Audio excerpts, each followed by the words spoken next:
Big Figures Podcast, myself, Nathan Banq. We got Andy Faulkner in the building, aka gymnutrition.co.uk.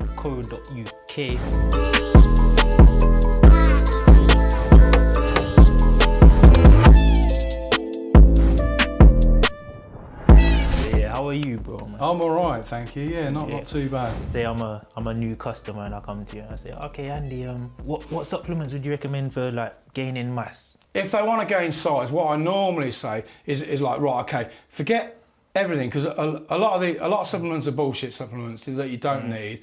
A lot of them are not bullshit, but they're what we like to call more luxury products. Some lads will be like, I want some creatine. I hear creatine's pretty good for like building size and strength. Yeah, creatine's good. Don't go for a lot of these bullshit ones. Just get a straight creatine monohydrate and that's it. But what else are you taking? Well, I'm not taking anything. Okay, so how many meals are you eating a day? Oh, well, I eat 3 meals a day. Okay, so forget the creatine for now. Let's just add in a few extra meals.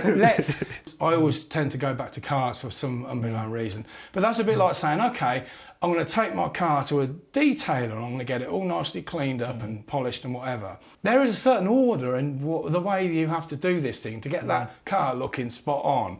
And it's a bit like with your body as well. You don't take your car covered in shit and then get them to like put wax on it.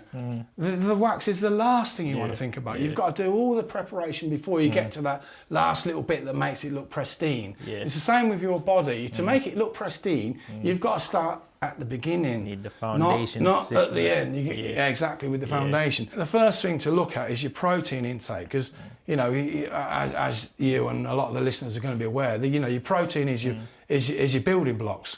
Without building blocks, you know, protein's made of amino acids building blocks of muscle. Without enough building blocks, you ain't going to build anything. It's like having a house. A house, you know, like a building site, and it's like, well, there's me bricklayers. There's like 1 pallet of bricks. Can you build a house? I'll see you next week. You come back next week and they've built like 1 course of bricks.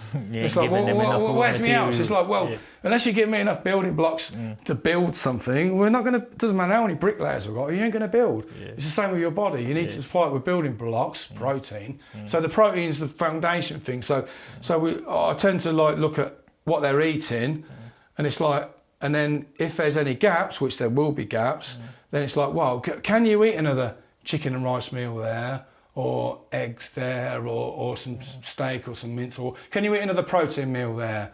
Is that doable for you on an everyday basis? And they'll like say, well, yeah, I can eat, I've got an appetite, or no, I can't really eat, I'm stuffed all the while, or I can't really because I'm at work and I can't stop at that time, or I've got a 15-minute tea break or whatever. It's like, well, if you've got a 15-minute tea break, you're not hungry and you can't eat in that 15-minute tea break, then take this protein shake, mix one up or mix it at work or whatever, and then I'll guarantee you'll neck that protein shake before your mate's boiled that kettle for his cup of tea. So it is doable, you've just got a plan to fill in the gaps. So the protein shake's the usual route for quick, easy. Would you say blend or isolate? Me personally, I still like a blend. Isolates are really good, and a lot of the newbies are like, I've heard isolate's the best one. Well, isolate's the best, highest grade. It's very highly absorbable. I'm still of the belief that that's, if you want to go that whole hog, then that's probably best after a workout. Or if you're going to take an isolate, which is great, then because it's very fast absorbable, I would say we need to try and slow down that absorption a little bit. So either add a little bit of fat to it, which will slow the absorption, or if you're eating something fatty or whatever, either, you know, put some, macadamia nut, going back to Dave Palumbo, macadamia nut oil's really good if you can get it in this country, because it's widely available. Go on the internet, or a spoonful of peanut butter, almond butter, just something to just slow down the absorption, and that'll slow down unless it's in the post-workout. But I do find a lot of, especially the newbies, they won't want to buy an isolate because it's like, well, how much is a tub of protein? 35 quid. How much is an isolate? 60 quid. Oh God, take that one. Because at the end of the day, they're probably not going to look any better using the 60 quid to the 35. It's like you were saying, these are all the fine. They're the fine tuning little. Exactly. Initially, just get the protein in. Once you're further down the line, then you can worry about protein timing and which type exactly. You got a rough idea what what you're doing and you get your protein somewhere on point, you're going to get some great newbie gains. But the newbie gains, you need to get that basics right, because if you train for 6 months and you ain't put on a decent amount of muscle, then you've missed that window of opportunity at newbie gains. Yeah. Right at the start of the conversation, you said fat burners are one of the best sellers. So you would definitely say supplementation can work for fat loss. I sell fat burners, so quite a lot of fat burners. Most of them just sell online by themselves because people just look, oh, that sounds good, I'll buy that. Yeah. If somebody will contact me or speak to me, I want to take a fat burner, and they usually say, do they work? And if they do work, how much weight will I lose? Again, there is an order of things. Training on point, diet on point, like we've already discussed on. Don't do anything drastic. So if you want to lose fat, then you slowly decrease your carbohydrates, keep your protein high, and your fat, you know, high, you know, as it was. Just keep it. And then just lower your carbs a little bit. How much do you lower your carbs? Job to say, everyone's individual, but roughly 10%. I use that as I mean, some people just a might little say, starting point. You need a starting point. Drop your carbs down 10%. If you don't do cardio, start doing a bit of cardio, but don't jump straight in. Do 10 minutes every time you go to the gym. If you train 4 times a week, do 10 minutes after your workout or whatever, and then see how you go. And you think, well, I lost 1 pound or 2. That's good. If you lose 2 pounds in a week, I think that's great. If you lost 10 pounds in a week, you ain't lost 10 pounds of fat. You might have lost 1 pound of fat, a few pounds of water, and a shit ton of muscle. So you'll end up looking a smaller, fat version of yourself. So the odds, you know, decrease your carbs slightly, increase your cardio slightly is a general sort of rule. Now you will get to a point if you keep thinking, okay, I'll do that for a couple of weeks, weight gain stop, take a little bit more carbs out, or weight gain stop, take a little bit more carbs out. So you will get to that point where you ain't really eating a lot of carbs. That's the time that I think you should take a fat burner. Not at the start when you're sitting there watching EastEnders eating a pizza. I'll just take a fat burner, you know, and oh, it's not really working. That's the little, it just helps a little bit. It's like saying if you're a smoker and you have one of them patches on, are you never going to want a cigarette again? Well, you probably will want a cigarette again. That just takes the edge off. You know, these nicotine patches take the edge off your craving for cigarettes. A fat burner will just give you that little nudge in the right direction. So you've got to get yourself the 90%. Yeah, you've got to get yourself to 90%. For the 10% to get you the final. Yeah. That makes sense. Yeah. Are there any supplements you just recommend that people should take anyway? A good multivit is always a good starter. It's like, I eat loads of fruit and veg a day. Yeah, great, you eat loads of fruit and veg a day. If you're training, your body needs certain extra things, especially B vitamins, because you stress on the system, stress on the adrenals as well. Your adrenal system's going to get a hammering. The harder you train, the more that suppresses there. Just by eating more protein, you need more vitamin B6, for argument's sake. Energy production, you need more B12. You know, the list goes on and on and on. So I will say, don't even if you don't buy it from us or whatever, just go out and buy a decent quality. Don't get a $1.99 crappy Tesco one or whatever, because you might just eat the box, so that'll be probably more nutritious. Like spend 20 quid and get a decent high quality multivitamin. So I would say that's a good idea to take. Fiber's probably a good idea as well, just keep everything flushed through, because your body will hold on to more toxins. Like I always say, get the powder, don't get the capsules, because you get more bang for your bucks with the powder. And the psyllium husk will just clean all your intestines and colon out. It's like a little brew. Drink it down. It tastes like, you know, some sort of like horse food or something. I've heard it don't taste too clever. But it's just a cheap, easy way, and it's like a little broom cleaning all your insides out. All that good food that you're eating, because you're now going to the gym, is going to get absorbed and utilised a lot better by having that healthy environment on inside. So that's quite an important and not very expensive supplement to take. This is where I have to do my little disclaimer. I'm going to look in the camera and do my little disclaimer just so they know, Me, personally, I am natural. It's a part of the sport, so we have to have these conversations. And it's always good to get someone who knows, who has the certain answers to speak about it. So when did you first encounter any kind of steroids or anything like that? It was about 1986, maybe 87 when I first encountered it. I mean, we obviously knew. I mean, I was training natural for like 4 years, and as far as I was concerned, there was nobody at Mike Baker's at all taking steroids. Everyone was natural. And then all of a sudden, out of the blue, this humongous guy turned up in our gym. He was from out of town, well, only just out of town, Corby, but Corby might as well have been Australia, because like you say, we was in our little bubble of the gym, and anyone outside, we wouldn't have a clue who they were. So at that time, he turned up, and I can still remember now, I'm looking at him, never seen nothing like it in my life, and I'm thinking, oh God, look at the size of him, he's just like massive. And he got 2 plates on each side, and the bar was on the floor, and I can remember him, I'm watching him, it was like there, and I'm watching him in the mirror rather than like, because we didn't used to dare to say hello to him in case he like eating us or something. And he picks his bar up, and I'm thinking he's going to do like a deadlift, and he picks the bar up with 2 plates, and he just stands there and just like, as cool as you like, reps out these like strict reps, and we're like, my God, I can't even bench press that, and he's curling it like it's like nothing. And then of course a little bit a while later we started talking to this guy, like weeks or months later or whatever it was, and I think within 6 months there was probably at least 10 of us on the gear. But it was funny because back then it was like, oh, I'm never going to take steroids, it's a mug's game, I don't want to do it. I can't condone, you know, steroids or whatever, because I think, well, I've been there and done it, and probably it's probably been 8 or 9 years since I last took any. I can't say don't take steroids, but you know, but you are better off not taking them nevertheless. But you know, I mean, obviously you've got a fantastic physique, not ever taking them, you know, which is, most people will look at you and think, oh, he's obviously taking something, because you can't get to that development without. So yeah, you probably massive if you took some gear. Just take a little bit. I want to see you like that. Just take it. Like Mini Ronnie Coleman turn, I'm thinking shit. But yeah, it was back in the 80s. But you had to know someone that knew someone that knew someone back then. I mean, now you could probably just go on Facebook and it's like, oh, steroid pages and whatever. But as a young lad, if you asked the biggest guy in the gym, you'd probably get a slap around the head and told to F off. I think that's why it wasn't as prevalent as it was, because it was very, very deep underground back then. Hush, hush, just it's hush, hush, and it's like you kind of almost had to earn your right to even ask about steroids, let alone take them. In a way, do you think that's better than today? Oh, 100% better.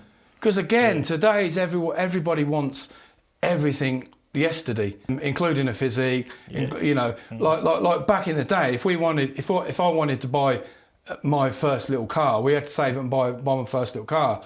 But now you get it on finance, PCP. You don't buy your iPhone, you have it on a contract and all that sort of thing, rather than paying £1,000 for a phone. They almost join the gym and then they're like, oh, do you know where I can get some Dianabol from? And I'm like, mate, do you actually, you know, do you even lift, bro, to like quote what they say nowadays? But you think you don't even look like you go to the gym.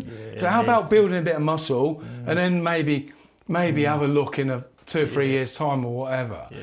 You know, steroids work, of course they work, otherwise the pros wouldn't take them. But they're not going to make you into something you're not, and they will probably give you 10%, I would say, extra muscle. But they'll give you 10% of muscle you've built. So if you as a newbie have built sod all, 10% of sod all is 0. So you will look like a bag of pus, mate. You just forget it. Eat, sleep, train.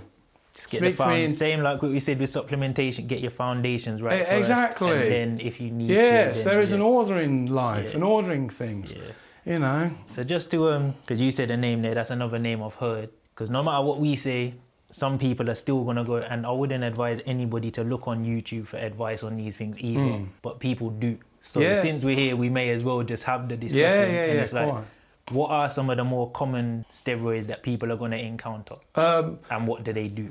The basic ones are testosterone. So whether that's a testosterone, there's different, I was about to say different forms of testosterone, that's not true, but people think there's different forms of testosterone. So the common ones are like test propionate, test enanthate, test cypronate. They're kind of like your more common ones. But testosterone is testosterone. The other names are just what they call the esters that are added to the testosterone. It's how long it takes for that testosterone to break down in your body. So a propionate is a very short molecule, so that you take a testosterone propionate and that's going to last 2 days in your body and then it's gone, maybe 3 days, whatever. 2 or 3 days and it's gone. Whereas a cypronate or an anthate's going to last up to 2 weeks. So it'll peak after, I don't know, 4 days, maybe 5 days, and then it will slowly come out over a 2 week period. So it takes your body longer to break down a longer enanthate molecule. Yeah. So testosterone is testosterone. If you're going to take steroids, then testosterone is the most common one.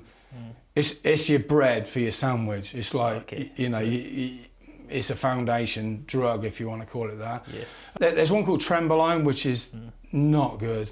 Side effects horrendous on most people. Yeah.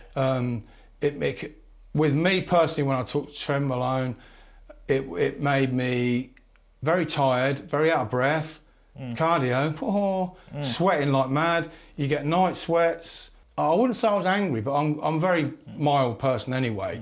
But everyone's a dickhead when you're on Trenbolone. Yeah. Everyone's a dickhead. So that when people were talking about roid rage or something like that. Yeah, I think roid rage is a thing, but it's, put it like this: if you're a bit of a dickhead and you take Trenbolone, you're going to be a right dickhead. Yeah, yeah, it's going to amplify what's already there, basically. Yeah, exactly. Yeah. But whereas I'm quite mild, so everyone was just a bit of a prick when I took Trenbolone, slightly annoying, that sort of thing. Yeah. And the night terrors as well, my God. Yeah. I'd like wake up in the night. It's just like there's a monster chasing me, and you'd be like, ah, wake up in bed, and you're soaking wet. You're thinking, shit, have I just pissed myself? And I'm like, no, it's literally just sweat. Crazy. And you think, and everyone's like, oh, you're looking good. And it's like, oh, great. It's like, I feel like shit, man. Yeah. So it's very harsh on the kidneys as well. Yeah.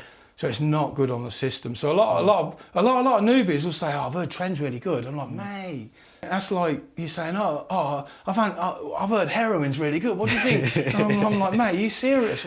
Give your head a wobble, mate. People don't seem to do any research nowadays. They won't want to look. How do you know Tren's supposed to be really good? Well, my mate told me.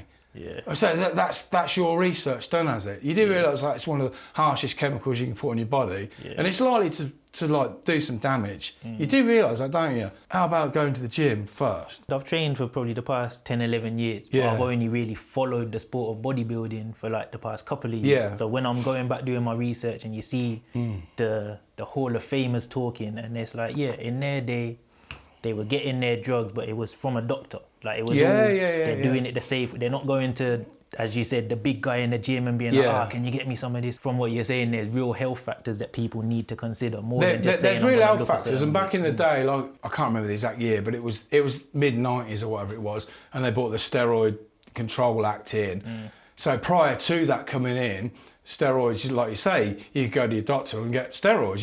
You could walk into a pharmacy and say, oh, can I have a bottle of testosterone, some Dianabol, and a pack of Winstrol whilst I'm here as well. Thank you very much. See you next month. So you could go in a pharmacy and buy it. So at least you're getting legit stuff made by proper pharmaceutical companies, etc., etc. But now it's obviously banned in America, and you can get arrested for it and like carry on. It's just gone underground. But the thing with the underground, it's basically somebody making it in their kitchen or whatever it happens to be. I don't know. So it's not controlled. So you're playing Russian roulette. Yeah. It's the same in this country. Most steroids now, you don't seem to see pharma quality stuff as readily available as it used to be when I used to take it back in the day. Yeah. The prices have come down a lot. I mean, the prices that I'm hearing on the street now are a lot cheaper than what I used to pay back in like 1990. So it's probably a much lesser quality. A lot if you lesser take inflation into account and everything. Yeah, exactly. Yeah. But it's a shame. It's a shame, but I don't know the answer to how you're supposed to control this. I don't know. Yeah. So then, but it's like if they completely banned it and made it because it's not illegal to possess steroids. I could sit here now with a bottle of whatever, and I wouldn't be breaking any laws because I'm legally allowed to possess steroids. So it's only the But if I said to you, oh, do you want a bottle of that? And can you give me some money for it? Then I'll be breaking the law because I'm not allowed to sell it. Not that I would, but I'm not allowed to sell it. But I'm allowed to take it for personal use. You're allowed to have it. So you're not allowed to buy it even, but you're allowed to have it. I know. It's how that. I know one works without the other, but that's kind of how it is. Yeah. So it's like it just shoves it a bit deeper underground, but it's still, if there's a demand for it, it's still going to be there. We kind of briefly touched on it in the introduction, but as you said, SARMS now. Are they actually a new thing? To me, it's a new term that I've been hearing. It's a new thing for probably the bodybuilding. The bodybuilding market, supplementation market, if you want to call it that. Yeah. They've been around since mid-90s, 96, 97, 98. Crazy. Fifth of the 90s anyway. Yeah. They've been around since then. but it's taken a while to filter down to like the bodybuilding supplement companies. Because I literally heard the term SARMS like last year or something. Yeah. But they will become illegal at some point. There's no doubt about it. Yeah. But as it stands now, as it stands, legal to sell, legal to... Yeah, they're illegal to sell, but they're supposed to be for research purposes only, so they're not for human consumption. So I'm assuming it's a bit like when the legal highs were around, which, you know, legally you can sell them, not for human consumption, and now they've obviously changed that law.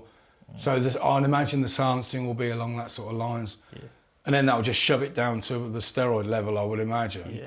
So am I correct in thinking you don't inject SARMS? No, apparently you can get injectable SARMS. I've never seen them, but I know you can get them as certain YouTubers that promote them.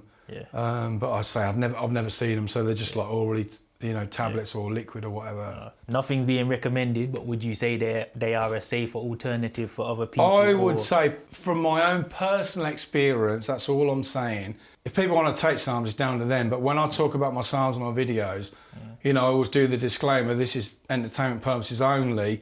And if you want, you know, if you can get a bit of information from it, that's great. But I'm not saying take SARMS. I'm just saying this is what happened when I took them.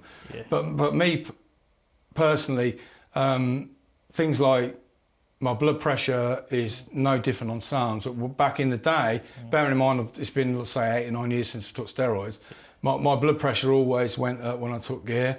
The SARMS, it hasn't gone up. I have had a blood test, not because I was on SARMS, I had a blood test for other reasons. So I've now got my blood test results, and I need to sit down and Google some of it, because some of it I don't even know what it is. But everything's in normal range, because what it does, it lists all the things it's looking for, and then it says what my level is, and then it says upper and lower limit in normal range, and everything's bang in the middle. Every single thing's in the middle. Yeah. And this is since you've been testing the SARMS? I was on SARMS on and off for about a year, and then I had a blood test. I mean, it's nothing drastic. I've got high ferritin levels, like iron. My body absorbs and holds on to more iron than it should. So I have to give blood every now and then to bring it down. It's just like, apparently it's a genetic thing. So they have to take a pint of blood out of me to like lower it. So they take the blood a pint every other week for so long, and then they did the blood test. Oh, it's come down to normal, right? You're right for another 6 months. So I was like, I can have a printout of that. I thought I'd do a video on that. So I got the printout. So everything, like I say, everything's in normal range, apart from, like, say, my ferritin. But everything's in normal range. I think, well, if that was steroids, that certainly wouldn't be like that. So that's only me personally. I mean, you do get other things. You get a little bit of shutdown as well. So like with steroids, you tend to get more shutdown. So for people that don't know what shutdown is, very briefly, I don't know anything brief, do I? Brief, what am I saying? Like when you take a hormonal product, then your body, basically your balls, if you're a man, will say, oh, I'm getting loads of testosterone from somewhere, maybe I don't need to make any more. So your balls will like shut down for a bit because you're getting it from elsewhere. So that's shut down. So that's why a lot of ex-bodybuilders or whatever, they're on hormone replacement therapy because their body's literally not producing it. The more you keep shutting your body down, the harder it is to kickstart it back again, no matter what. Because there are certain drugs you take at the end of a cycle, post-cycle therapy, PCT drugs, that's supposed to like kickstart your own system in again. But the more you keep doing it, I suppose it's like having your iPhone battery and then it runs flat, you charge it, run flat, charge it, run flat, charge it. That's will work fine for a few years, and then all of a sudden you notice your battery's on charge more. Just not going to hold charge anymore. Just going to hold charge, and your balls don't hold so much charge. So don't abuse. Well, it's like anything, you abuse things.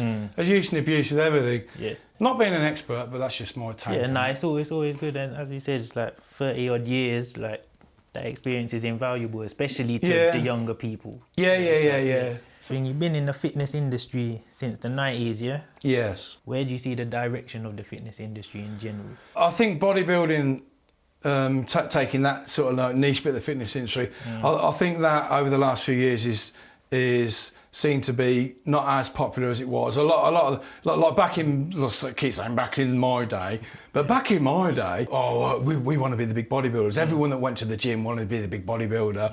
But nowadays, people want to go to the gym. They want a six-pack and they want to look good going around town or whatever they happen to be, which is probably more sensible, achievable, and healthier outlook on it. So I think a lot of it's gone away from the bodybuilding side of it. I can see it sort of like progressing more towards the sort of like fitness. I want a six-pack type of body, which is fine. You know, a lot of the competitions now, you know, when we used to compete or go and watch competitions, it was bodybuilding, men's and women's bodybuilding, that's it.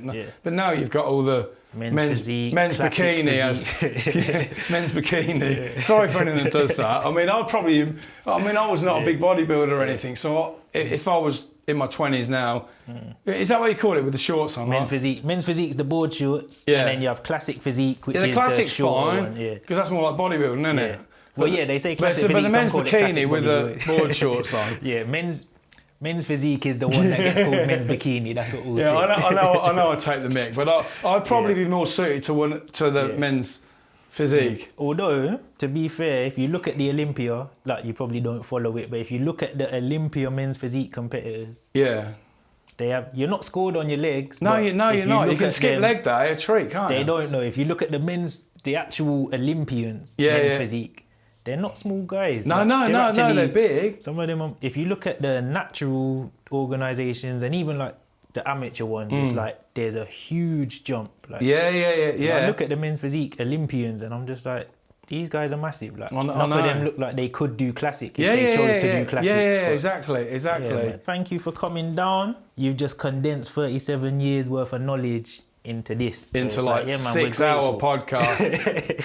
No, man, we're grateful for it. We'll have all the links in the description, gymnutrition.co.uk, all the social medias and all that, so you can follow everything. Excellent.